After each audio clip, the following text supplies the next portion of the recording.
Okay, so we're looking very much at disease mechanisms at the moment. We've got 2 recent NIH grants looking at various aspects of disease, and I'm not going to go into it, but it really does encompass cutting-edge work with some of the leading centres overseas. Mike Knowles is from University of North Carolina in Chapel Hill, and listen to the numbers, not the detail. Early disease mechanisms through genetic study. Cystic fibrosis is a monogenic recessive genetic disorder, and non-CFTR genetic variation accounts for 50 to 80% of the variability in CF lung disease severity.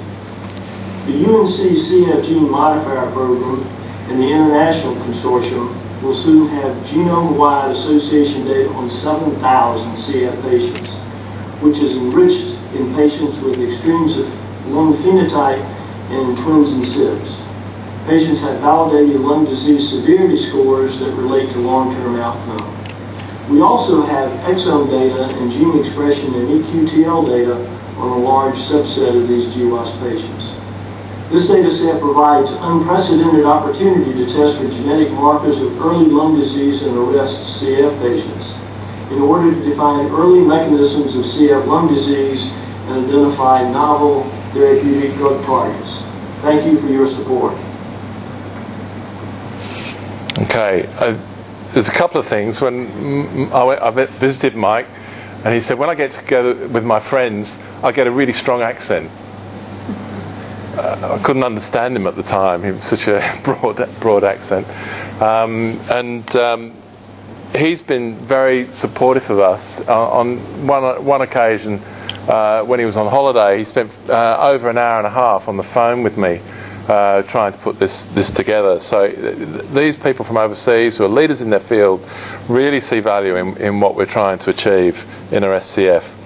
So we worked through the therapeutics component, and we've built up some collaborations with the Walter and Eliza Hall Institute in Melbourne, Adelaide Uni, Monash, UBC in British Columbia, and UNC. And in fact, the latest collaboration with UNC will be on a new delivery device, which I can't really say anything about, other than it probably will be an exciting advance for people with CF.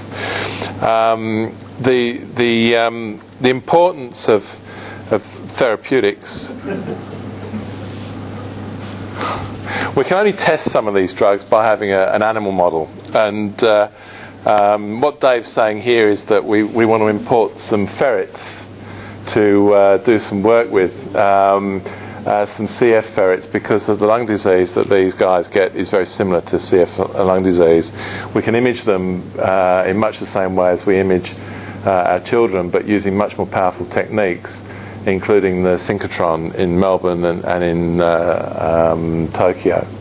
So for our therapeutic advances, one of our priorities will be to try and import some CF ferrets or develop an animal model in Australia. And the company that has formed the pig model is interested in trying to push quarantine to allow import of CF pig into Australia, and we're pushing that very hard.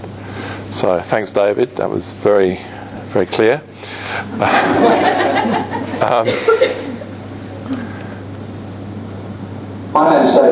There we go. Sorry, Dave. I've put words in.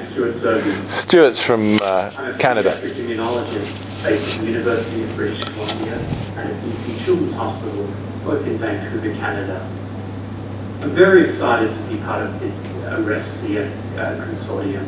So I believe that this international collaboration truly has the capacity to change the way we understand and deal with cystic fibrosis moving into the future. My research program lies at the interface of the disease mechanisms and therapeutic nodes. My research expertise is focused on the innate immune system, which is the immune system that drives the damaging inflammation occurring in the lungs of patients with cystic fibrosis. And our work is designed to define the mechanisms responsible for this inflammation, and through that, develop novel therapeutic strategies to safely diminish inflammation in the lungs of patients with cystic fibrosis. I think this is an amazing collaboration. I think never before has such international expertise been brought together in combination with the cohorts already collected and established in Australia to really focus on transforming our understanding of cystic fibrosis and developing new treatments to control this life-threatening condition.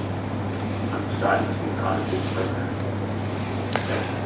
I think the important thing here is this group has a track record including 96 patents using the sort of technology that we're trying to use to look at either repurposing drugs that are already out there being used for other conditions, which means we can get them to market much quicker, or identifying new compounds in compound databases that haven't yet been used as therapy but could be in certain situations. So again, this is a collaboration that is very likely to come up with some new ideas for interventions based on their track record and the types of data that we're able to give them. I just want to say something finally about a local collaboration with Yuban Moodley, who has expertise in stem cells, and Anthony Kissick, who's the postdoc working with our epithelial program, comes from a background in stem cell biology. And this was an experiment that was done at UNC with stem cells from here. And on the left-hand side is a slice through a culture of airway epithelial cells in the green. And you can see on the top layer, the red, is the liquid that lines the airway, called the airway surface liquid. And it's that becomes dehydrated and sticky in CF and makes it difficult to clear secretions. What we set up was a co-culture with some amniotic stem cells. And what you can see on the right-hand side is the fact that the cells or the airway surface liquid has increased back to a level that we see in healthy epithelium.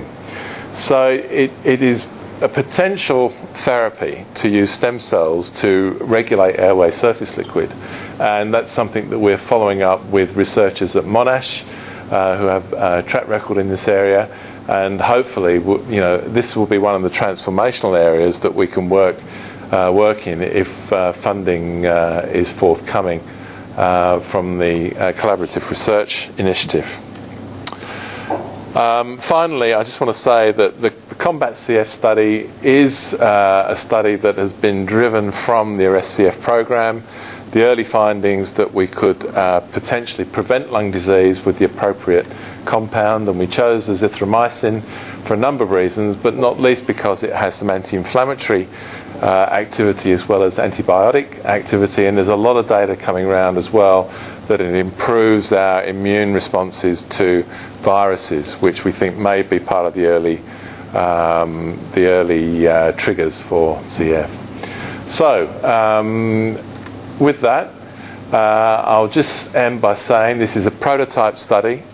It's likely to be the first of many now in early childhood through our collaborations with the European CF Clinical Trial Network and the US Therapeutics Development Network. And our aim is to have every child with CF who's born to be entered into a clinical trial.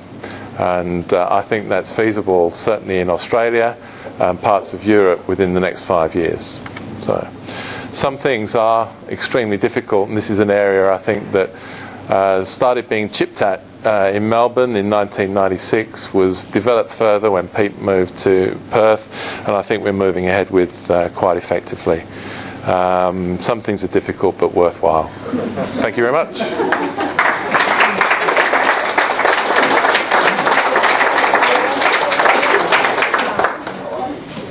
I don't think we're doing questions, are we? We can talk over wine or something. Is that right? Okay. I'd just like to thank a couple of people. Sam Grogan, who set all this up, did a lot of work for this. Claire, who's our research program manager. I'd like to thank, obviously, the Melbourne people for coming across and taking the time to support this initiative. And I hope that the word gets out to the community that we're trying very hard to communicate our results. And early in the new year there will be a new website, and there will be a survey that goes around to find out exactly what sort of information parents and families and sufferers of CF would like on the website. So thanks very much. Sam?